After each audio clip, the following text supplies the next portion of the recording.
Hi guys, how are you? Hope you will be fine. So today in this video tutorial I am going to show you how you can update apps on your Amazon Firestick device.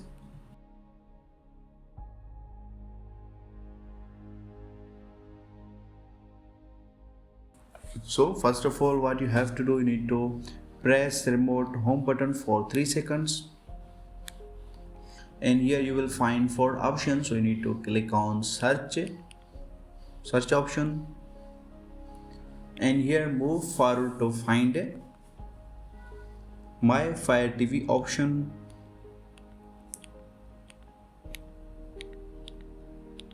Once you have find my FireTV option, then click on.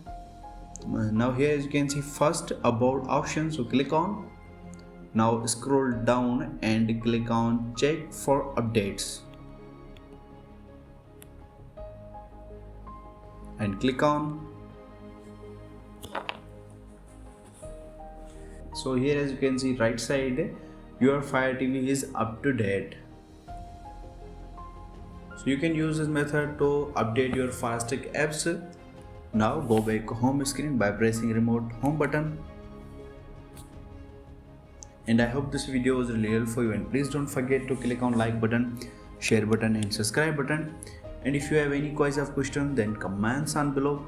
I will see you guys next video. Take care.